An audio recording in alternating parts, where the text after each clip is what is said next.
दोस्तों, आज से 10-15 साल पहले जब भी गांव देहात में लोग जुआ खेलने बैठते थे, तब उनके पीछे पुलिस आ जाती थी और उन्हें पकड़ लेती थी या फिर उनको दौड़ा दौड़ा के मारती थी। क्योंकि हमारी संस्कृति में जुआ खेलना एक गलत बात है। लेकिन आज आप पाएंगे कि बड़े बड़े कॉरपोरेट हाउस, गवर्नमेंट से लेके सभी बड़ी कंपनियों ने इस जुए को घर घर पहुंचा दिया है और घर घर हमारे यंगस्टर्स का पैसा उनके हाथ में जा रहा है।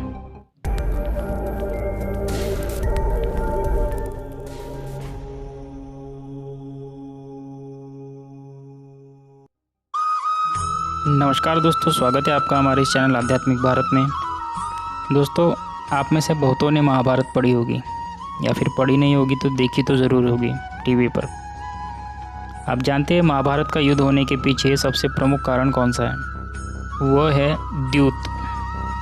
द्यूत मतलब जिसे आज आप जुआ बोल लीजिए, गैम्बलिंग बोल लीजिए। एक धर्मपरायण और सत्यनिष्ठ व्यक्ति का द्यूत खेलना और उसी द्यूत के प्रभाव से उसका अपने राज्य से और अपने सिंहासन से वंचित होना, अपने बंधु बांधवों का अपमान सहन करना, अपनी पत्नी का इतना घोर अपमान सहन करना, ये सभी इस द्यूत की वजह से हुआ दोस्तों। उसके बाद पांडव अपना सभी राज्य हारने के बाद 12 वर्ष तक वनवास में रहे। भाव उन्हें अनेक दुख उठाने पड़े। साथ ही 1 वर्ष अज्ञातवास में बीता, जहां उन्हें बहुत ही अपमानित आचरण के साथ रहना पड़ा। द्रौपदी का जिस तरीके से अपमान कौरवों की सभा में हुआ था, वह एक अपमान नहीं था। जयद्रथ ने भी उसके ऊपर बुरी नज़र डाली। जयद्रथ भी उसे भगा कर ले जाना चाहता था, वो भी अपमान वो सह गई। साथ में जब अज्ञातवास के समय में कीचक ने उस पर कुदृष्टि डाली, तब वो भी अपमान उसने सहन किया। एक सत्यनिष्ठ और एक पतिव्रता स्त्री के लिए इतना अपमान सहन करना और उसके बाद जीवित रहना, ये भी बहुत बड़ी बात है।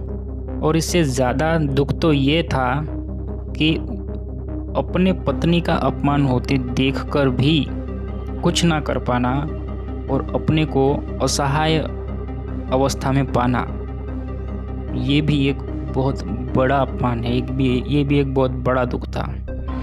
कीचक की सभा में भी द्रौपदी का अपमान हुआ था, वहाँ पर भी युधिष्ठिर और भीम कुछ ना कर सके, क्योंकि अपना रहस्य उन्हें प्रकट नहीं करना था।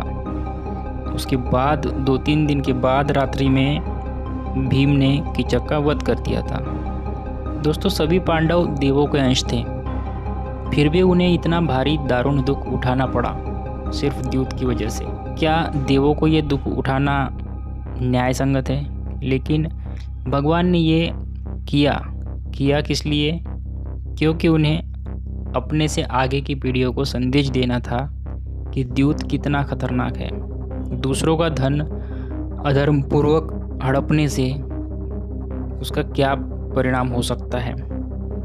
महाभारत के बाद जब राजा परीक्षित का समय आया, तब उनके सामने कलयुग प्रस्तुत हुआ और उनसे कहा कि मेरा समय आ चुका है, मुझे आश्रय दीजिए। तब राजा परीक्षित ने उन्हें मदिरा, स्त्री, स्वर्ण, द्यूत, ये सभी आश्रय दिए। तो जहाँ पैसा है वहाँ कलयुग है, जहाँ द्यूत है वहाँ भी कलयुग है। उसी द्यूत को आज हम अलग अलग नामों से जानते हैं। आज कलयुग में किस चीज़ में द्यूत है और कौन सा पैसा आधारपूर्वक आ रहा है, इसकी चर्चा हम आगे करने वाले हैं। दोस्तों, दुनिया पैसे के पीछे अंधी हो रही है। सभी को एक झटके में अमीर बनना है, सभी को एक झटके में ही लखपति बनना है। इसके लिए इसका फ़ायदा उठाकर कॉरपोरेट कंपनियां आपको अलग अलग प्रलोभन देती है और ऐसे दिवा स्वप्न दिखाते हैं जो धरातल में कभी पॉसिबल नहीं हो पाते। फिर भी एक मृगजल की भांति हम में से 99% लोग उनके पीछे पागल होते हैं। जिस चीज़ को हम कुछ वर्ष पहले इलीगल ठहराते थे, जिसे खेलने के लिए हमारे समाज परिवार वाले मना करते थे, उसी चीज़ को आज घर घर पहुंचाया जा रहा है। उसी चीज़ का आज आप हर जगह प्रमोशन होता देख रहे हैं। हर जगह वही ऐड दिखते हैं। यहाँ तक कि बड़े बड़े हीरो, सोशल मीडिया इन्फ्लुएंसर्स, तथाकथित यूथ आइकॉन, इन सब ने ये चीज़ें जन जन तक पहुंचा दिए, यहाँ तक कि घर की कामकाजी महिलाओं को भी नहीं छोड़ा। क्या सच में इतना पैसा आ रहा है? क्या सच में लोग इतने अमीर बन रहे हैं? ये तो आप खुद ही बेहतर जानते हैं। दोस्तों, मैं अपने आसपास पाता हूँ कि जो 20-22 साल के यंगस्टर्स हैं, ये अपना पॉकेट मनी, ये अपना स्कॉलरशिप का पैसा सभी इन चीज़ों में लगाते हैं और उनके ऊपर कर्जे हो चुके हैं इस चीज़ को लेकर। और उनमें से कुछ एक ने तो आत्महत्या कर ली है इस कर्जे को लेकर। एक मिडिल क्लास फैमिली की औरत ऐड करते हुए आपके सामने आती है और कहती है कि मुझे दोपहर में काम ख़त्म होने के बाद कोई काम नहीं रहता तो मैं ये फलाना ऐप का गेम खेल लेती हूँ और इससे बड़ी अच्छी अर्निंग होती है। क्या ये धरातल पे पॉसिबल होता है? कितने लोग अमीर बनते हैं, कितने लोग जीतते हैं। अधर्मपूर्वक कमाई की गई किसी को नहीं पचती। फ़र्क सिर्फ इतना है कि पापियों में उसके फल त्वरित देखने को नहीं मिलते और सत्पुरुषों में उसके फल त्वरित देखने को मिलते हैं। पापियों के लिए वो कर्म प्रारब्ध बनता है और उसे ब्याज के साथ सूद समेत चुकाना पड़ता है, जैसे दुर्योधन ने चुकाया। और जिस तरीके से युधिष्ठिर ने द्यूत का फल चुकाया वो तो तत्काल था। उन्हें तत्काल 12 वर्ष का वनवास मिला, 1 वर्ष का अज्ञातवास मिला। और इसी वजह से प्रायः देखने को मिलता है कि सत्पुरुषों के पीछे ज़्यादा दुख होते हैं और जो पापी होता है वो आपको समाज में ज़्यादा सुखी दिखता है। लेकिन ये दिखने भर से ऐसा होता नहीं है। सिर्फ भौतिक वस्तुएं, गलत तरीके से वस्तुएं आ रही है और उसकी मौज मजा कर रहे हैं, ये लोगों को सुख प्रतीत होता है। लेकिन ये बहुत बड़ा दुख है और इसके बहुत भयंकर परिणाम आगे जाके प्रस्तुत होंगे। इसका हमें बाहर से अंदाज़ा नहीं मिलता। जब भी आपके पास किसी दूसरे का पैसा अधर्मपूर्वक आता है तो वो उस व्यक्ति के दुखों को भी साथ में लाता है और जो पाप रूप में आपके साथ संग्रहित रहेंगे। इसमें आप लॉटरी ले लीजिए, जुआ ले लीजिए, क्रिप्टो करेंसी ले लीजिए, इन सभी में सामने वाले का पैसा आपके पास आ रहा है या आपका पैसा सामने वाले के पास जा रहा है।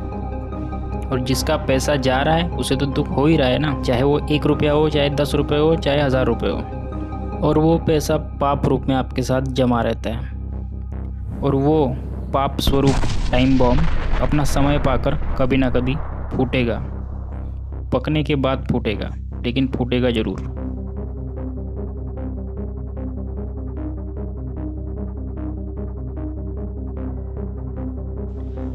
धर्म अधर्म का विचार करने की शक्ति हमारे यंगस्टर ने खो दी है। हम इतिहास से कुछ भी सीख नहीं पाए हैं। उनको तो ये भी नहीं पता होगा कि कौन युधिष्ठिर है और कौन शकुनी। इसी से हमारी ये दशा हो रही है और इसी चीज़ का फ़ायदा उठाकर ऑनलाइन जुआ खिलाने वाली कंपनियां अपना गेम प्रमोट करती है। गवर्नमेंट को करोड़ों रुपए टैक्स देती है और गवर्नमेंट भी उनके सामने पालतू कुत्ते की तरह पूंछ हिलाती है।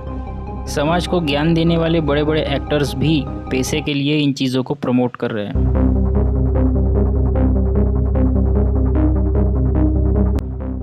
दोस्तों, रमी की वजह से सुसाइड्स तो हज़ारों में, लाखों में हैं, क्योंकि सुसाइड का रीज़न ठीक तरह से डिपिक्ट नहीं हो पाता, इसलिए ये नहीं कहा जा सकता कि सुसाइड किस वजह से किया।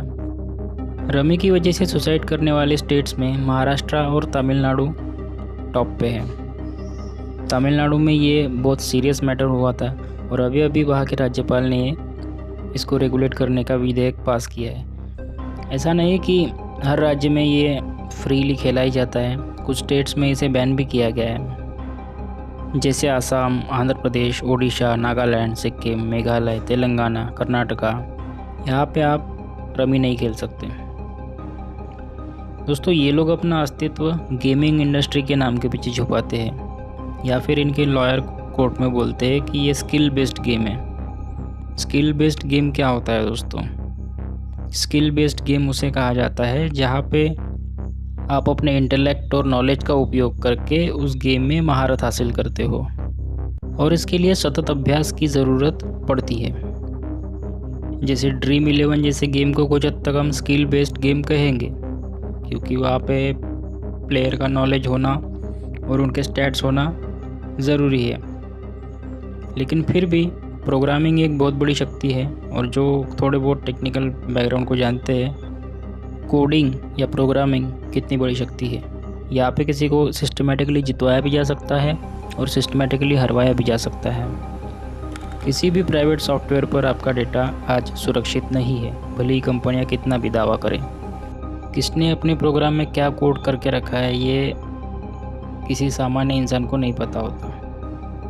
कोविड-19 के बाद से ये इंडस्ट्री 30 से 40% की दर से बढ़ रही है। सस्ते इंटरनेट और बेलगाम एड्स की वजह से इसका बहुत ज़्यादा प्रचार होने लगा है।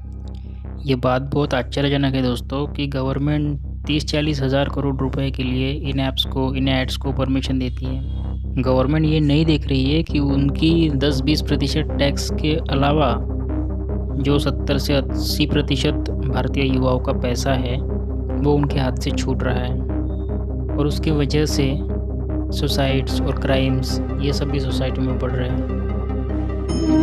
धन्यवाद दोस्तों। चैनल पे चंद्रवंश और सूर्यवंश की वीडियो भी अपलोड की हुई है, आप चैनल को विज़िट करें और उसे भी देखें कृपया। धन्यवाद। जय श्री राम।